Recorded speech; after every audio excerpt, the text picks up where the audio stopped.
ötüp geçenleri çok düşünüp yada salıp kaydarsan o sevgiye, o illerin nağmesinle seninle gel bir yol açalım biz yeniden o günlere.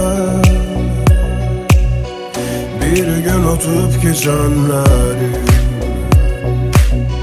çok düşünüp ya da salıp kaydarsan o sevgiye, o illerin nağmesinle seninle gel bir yol açalım biz yeniden o günlere. Ben bir bahar sevgisinden ayrı düşen güle döndüm. Sen bilmeden sensizliğin hasretinden küle döndüm. Belki bir gün ayrılıktan uzak düşen sevgi geldi. Bu intizar, bu kederi ben unuttum.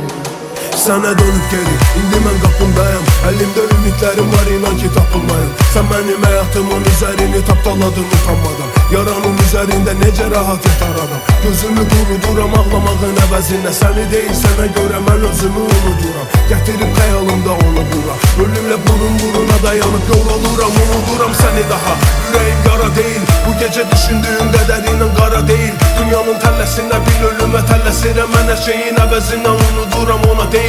Bu gece bu kədəri üzərimdən atıb yerə. Evi yox yaşayaram əsrətindən gülə dönüb. Küləyin təsirindən ləkəkləri batıb yerə. Baharın sevgisindən ayrı düşən gülə dönüb. Mən bir bahar sevgisindən ayrı düşən gülə döndüm. Sen bilmeden sensizliğin hasretinden küle döndüm. Belki bir gün ayrılıktan uzak düşen sevgi geldi. Bu intizar, bu kederi